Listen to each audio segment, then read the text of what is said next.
Okay, welcome to part 3 of simple linear regression, and again I'm sticking with the English Premier League, but what I want to look at in this case will be the negative relationship between two variables. And again on this table I've just extracted goals against represented by GA here.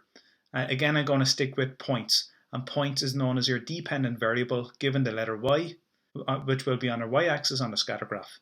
GA is going to be our independent variable represented on the x-axis of the scatter graph.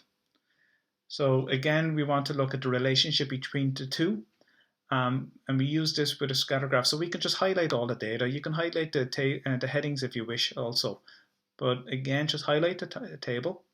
We go to charts, scatter, identify your marked scatter. Again, no lines needed here, and we just want to enlarge this just to make it somewhat visually appealing.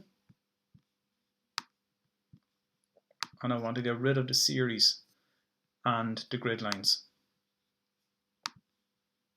So again, go into chart layout, and we have grid lines here. Remove the horizontal grid lines. So we click on no grid lines. It's always important to label your axes.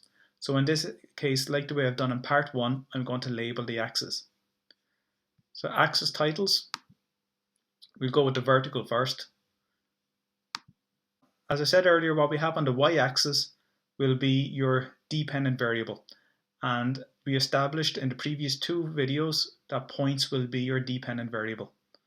So in here we'll just put in points. Again, I need another axis title. This time it'll be on our horizontal.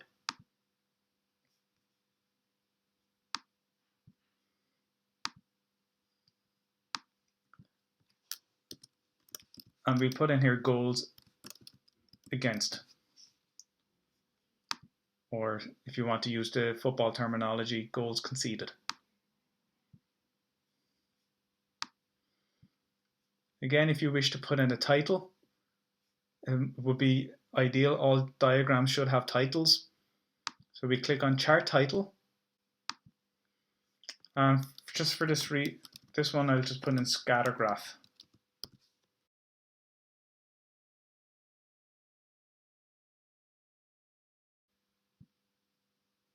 So Scattergraph of points on goals conceded. This is typically the way we would write it, because in regression analysis, again, we have the formula y equals a plus bx. And how we interpret that is that you regress y on x. So your dependent variable is points, and we write it as points on goals conceded.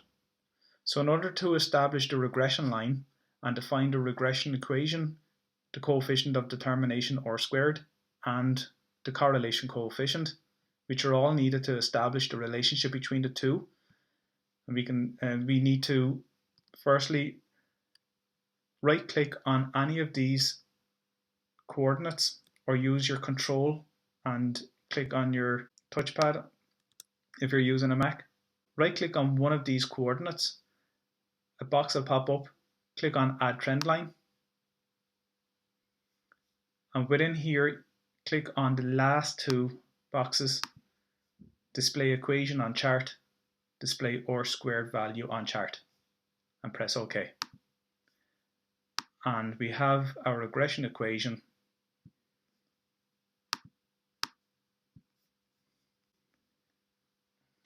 y is equal to minus 1.17 plus 114.77, r squared 0.62.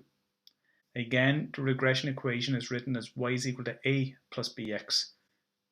Here we have the x, so this is your bx, this is your a. So I'd like to put the a first, like the way the equation is actually written, noting that a is positive and b is negative, so we leave the minus sign in here. Okay, the equation is generally written with a positive. We don't want to write a negative here, even though we know the answer is going to be a negative relationship. You don't want to preempt those values either, because if I put in a negative here and I note that b is negative, well then minus by minus is a plus, so you don't want to do that. Keep this as a negative. Okay, so this is telling us that there is a negative relationship between points and goals against. Okay, so in other words, for every goal that's scored against you, which we put in here, the likelihood is that you will lose approximately 1 point. Also, what the A variable suggests, and this is quite high, unlike the previous part 1 and part 2, which were quite low, A is high in that if you did not let any goal in, and you did not concede any goal, we will put 0 in here. A team would be expected to have about 114 or 115 points. Okay, so we can see here that every team has conceded a goal. Okay, so there's a highly unlikely chance that a team will have a clean sheet throughout the season. So if they did, they would have about 115 points. But for every goal lost, they will lose about 1 point for every goal. So say, for example, Manchester City, who won the league, had conceded 37 goals. So let's just say 37 multiplied by this. If I was to put this into an equation, I would have 114.77 minus, and I'll just create a bracket here so it allows the calculation, 1.1724 multiplied by the goals conceded by Manchester City, which is 37. We would expect Manchester City to have 71 points. Okay. Now that didn't materialize. This is only a forecasting tool. Regression will not give you the exact results, hence the R squared. If you notice here, the R squared does not have a value of 1. If the R squared had a value of 1, you pretty much will get 86 points here calculated. But this is telling us the R squared, which is the coefficient of determination, of 0.62 suggests that 62% of any change in points is caused by goals conceded.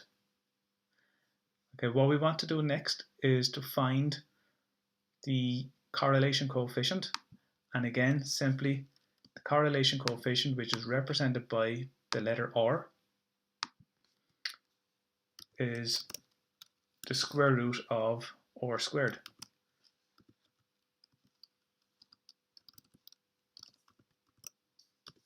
So the correlation coefficient in this example is 0.7885, and that's expressed in no unit of measurement.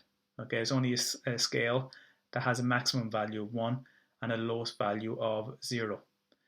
Now, it also has a value between 0 and minus 1. So when we square root or get the square root of R squared, we're left with a positive value. So we should put in a negative here. So I'm just going to multiply that by minus 1.